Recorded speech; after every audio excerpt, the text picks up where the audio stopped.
Hi, my name's Kathy Millett, and this week we're taking some photos of our halo diorama.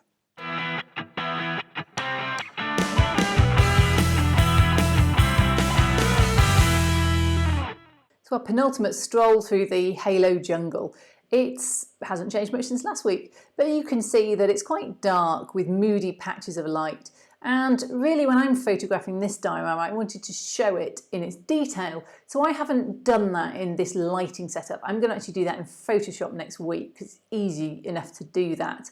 So what I've done is just taken some nice clean photos of the diorama and hope that it comes out looking maybe a little bit like this by the end of next week.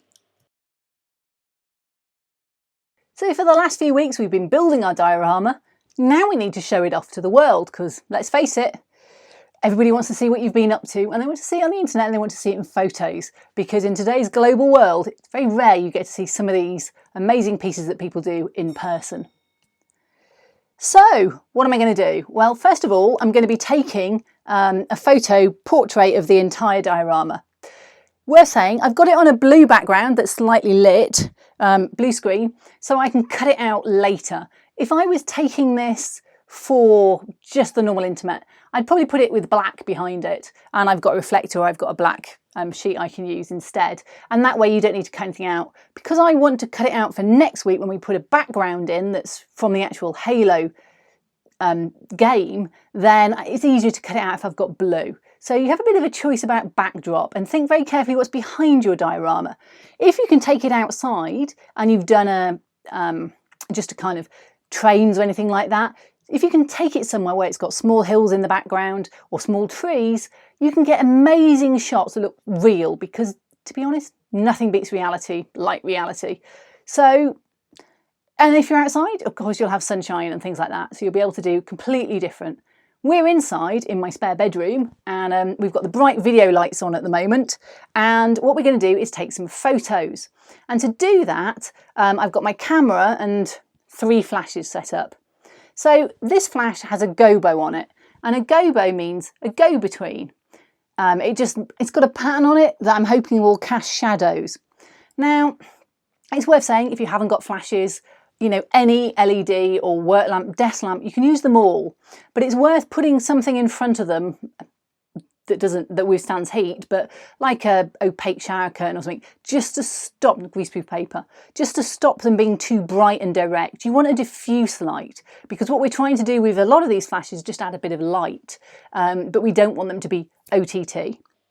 The next 2 flashes are to the side, either side of the camera, to provide light from both sides. And this is really to get rid of any deep shadows, because there's quite a diffuse light in the Halo jungle, and also I want to show everything up. I don't want to hide my detail yet. I will put shadows in if I need them in Photoshop later. So they're just set at either an 1/8 or a 1/16. And they're there, but just because one's slightly brighter than the other, it seems like. They're there with diffusers on them, so they give a nice, soft, not a hard light. So it's less of a spotlight and drifts more up and down the tree. And then I've got the camera. Now, I've just got a bog standard mirrorless camera. It's really important that you have manual to take really good photos, but I've taken some amazing photos with my iPhone. You just can't use flash, so for those you'll need to have modelling lights. And when I take my stuff downstairs in the kitchen rather than up here, I just put my 2 sets of video lights on, which are just compact fluorescent bulbs, daylight balanced, and they give great light. They come on both sides, and they give a real you can see everything, and quite often what we want to do is show everything. We're not trying to get mood. Now today I want a little bit of mood, because this is Halo. He's not in a bright jungle or well lit anything, so I need a bit of a difference between all of the different flashes that I've got to get that real feel of shadow and jungle and depth. So what else have I got? So 3 flashes. I've got this. It's a microphone stand of some description. Got it off Amazon, and I've got it attached to my man. Now, I had him perched on here. He fell off the other day. Normally, if I was doing this permanently, I'd put pins through and just put a pin through his foot, and it would stick into a hole in the tree. I haven't done that because I want to move him around.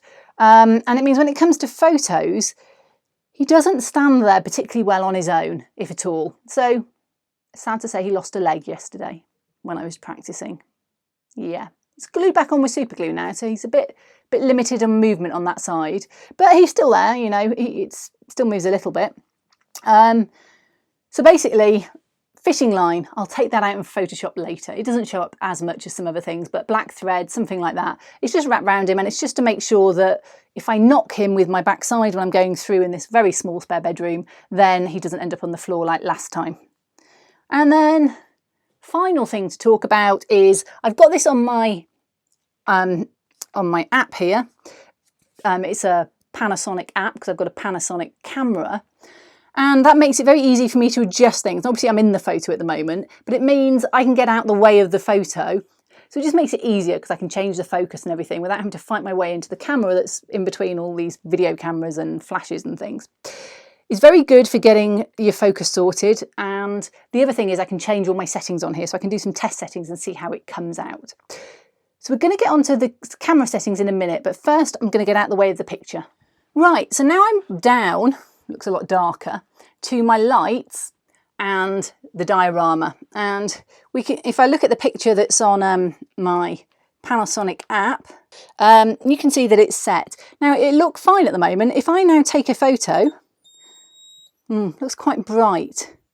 So what I'm going to do is I'm actually going to put each of the lights on one at a time so you can see what they do. So I'm just going to turn the two back ones off and you can see what the top one does. But it's quite a dark image. It just adds a bit of a light onto the front of him. So then I'm going to turn on my right hand flash.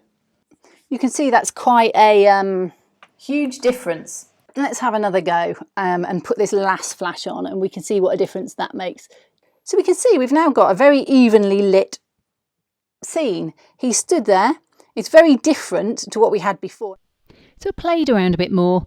The final settings I came up with were f10, 125 on speed and ISO 200. I would have liked to drop the ISO down, but this camera doesn't go beyond 200, which is a bit of a shame.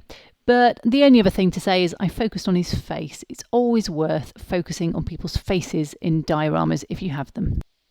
So I played around, took quite a few photos of the diorama itself, and then I decided that what I really want to do next week is a background to it. And obviously in the Halo game, you're playing the Master Chief, so he can't be in there. So what I did was I took the photo without the Master Chief in and I just pivoted it slightly and focused down a bit, and it gave a much better picture for next week's use. So that's it in camera. Now it's just over to the computer to bring it in and give it a little bit of pop. So we've finished taking all our photos. This is my last lot I was playing with. And now what we need to do is import them. Now I'm going to use Lightroom. You can use any photo editing or whatever program, whatever you like. I use Lightroom every day practically, and I certainly use Photoshop as well most weeks. So for me, it's really worth having invested in the latest version of each of these. I understand most people don't use it that much, so whatever program, they should do something similar. So what I'm going to do is I'm just going to import from Lumix, which is actually my Panasonic, so I call it Lumix, and it's going into a folder. So these are all imported now. So what I'm going to do is I'm going to pick my the one that I actually want to do some work with. Some of these are the later ones. I think it was this one we decided. Let's have a look. It's either this one or I think it's this one. There we go. So what I'm going to do is show you what I do with this. So first of all, I go to the develop module, which is just a way of looking at it in more detail. So there we go. Now I can add a basic preset, and I would normally add this to all of my models, everything that I do generally anyway, just to add a bit of pop. Gosh, it's doing some stuff in the background as well. So what I can do is I've got a user preset, which I wouldn't just know. I've got loads of presets I've got over various different places, and I've called it Brighter and Better Dialed Back. And I would normally just apply that and be done if I was doing a huge amount. And you can see it makes everything pop. So if we do Command Z and undo it, it looks a bit dull.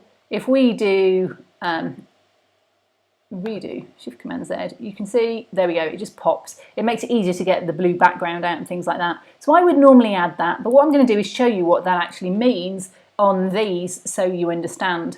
So what I normally do is I get rid of any highlights and I get rid of any shadows. And that makes a very tonally boring, similar range picture really. So then what you need to do is just move the white slider and then move the back sliders till it starts to look a little bit better. And it's a matter of personal opinion. I just like the pop that it gives. Sometimes I'll add a bit of clarity and sometimes I'll add a bit of vibrance, but it's possible to overdo those, and especially on this where actually the halo isn't too, it's got some sharp shadows, but it isn't too saturated in colours. And the only other thing I'll show you is if you choose blue, and you can choose it here by clicking on this hue saturation, you want to go to blue, then you can drop the luminance and it makes it darker, and you can drop the saturation and it'll drop your backdrop out a bit, which just makes your diorama pop. So you can take it against a background and just kind of, if you've got a one colour, do that. I don't need to because I want that blue. But obviously if you're taking a diorama, you're not going to use it to sort of basically take out the background, then you won't want to do that. And the only other thing that I do is, because I'm always putting these on videos, I go and change my aspect ratio to 16:9, and this is where I said it will crop in. So what we want is, there's not a lot of information on that side, so we're going to crop it down like this. Ready for our Mrs. Foot. So there we go. So that's what it's going to look like, the picture that I'm going to use next week. And that basically is how I take photos of dioramas. So it's about getting good even lighting to show that everything that you want shows up. You put a lot of work into it, you want to be able to see things, but it's also about adding maybe a bit of punch and making it look interesting, but not making it look too artificial.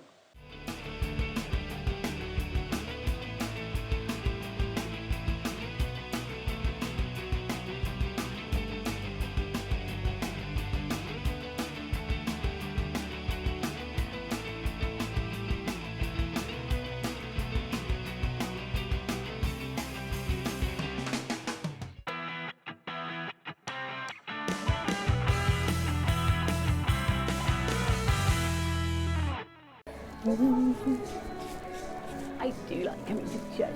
Oh, I don't think we can get you on anything for you. Can't get under that. I can't see anything. Well, Scale was a push for you, Elif, because she's 4 or 5. I'm supposed to be loving and caring and you maths in the head I at the want to moment. sing. Yeah, well, perhaps you sing. should get up here. Pull me up You now. could almost Pull get me her up handy, now. of course. Now, I'm going to be on my now. hand. Big Scale, Oh. just pick her up, please.